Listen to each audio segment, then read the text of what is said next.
স্বাধীন সার্বভৌম বাংলাদেশের গৌরবদীপ্ত অর্জন মহান স্বাধীনতা ও জাতীয় দিবস আজ ১৯৭১ সালের এই দিনে বঙ্গবন্ধুর স্বাধীনতার ঘোষণায় উদ্দীপ্ত হয়ে মুক্তির লড়াইয়ে ঝাঁপিয়ে পড়েছিল দেশের আপামর জনসাধারণ। বিশ্লেষকরা বলছেন, বিশ্বের অন্যতম প্রশিক্ষিত একটি সেনাবাহিনীর বিরুদ্ধে দীর্ঘ ৯ মাসের এ যুদ্ধ ছিল আমজনতার যুদ্ধ।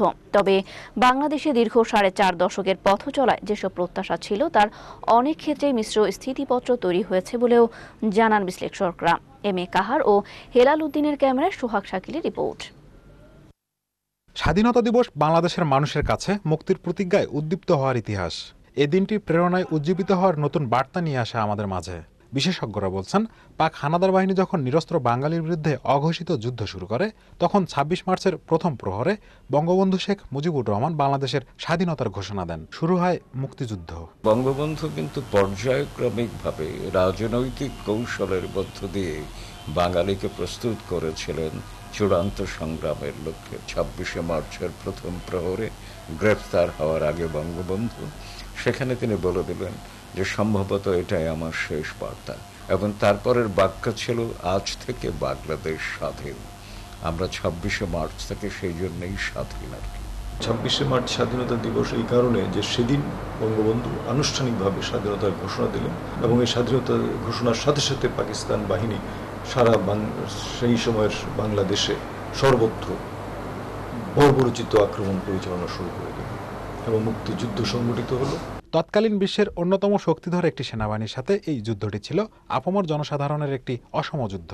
পৃথিবীর ইতিহাসে বিরল এই মুক্তিযুদ্ধে গোটা জাতি ঐক্যবদ্ধ হয়ে ঝাঁপিয়ে পড়েছিল মুক্তির নেশায়। রাজনৈতিক সংকট যখন রাজনৈতিক পদ্ধতিতে সমাধানের কোনোই সদিচ্ছা পাকিস্তানিদের ছিল না, এবং তার উপর তারা যখন গণহত্যা চাপিয়ে দিল বাঙালির উপরে অপারেশন সার্চলাইটের মাধ্যমে, তখন বাঙালির শাশ্বত বিদ্রোহী সত্তা জেগে উঠেছিল।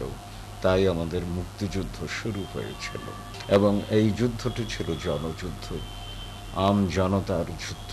৭.৫ কোটি মানুষ ঐক্যবদ্ধ হয়ে মুক্তিযুদ্ধে ঝাঁপিয়ে পড়ে দীর্ঘ ৯ মাস ১১ দিন তারা মুক্তিযুদ্ধে নিয়োজিত ছিল।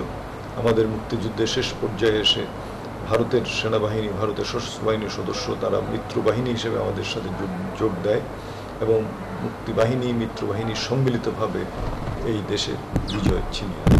তবে বাংলাদেশের দীর্ঘ ৪.৫ দশকের পথ চলায় সঠিক গণতন্ত্র, ধর্মনিরপেক্ষতা এবং একটি অসাম্প্রদায়িক বাংলাদেশ বিনির্মাণে অনেক বিচ্যুতি আছে, এবং এসব বিষয়ে অনেক ক্ষেত্রে মিশ্র স্থিতিপত্র তৈরি হচ্ছে বলেও মত দিলেন এই ইতিহাসবিদ।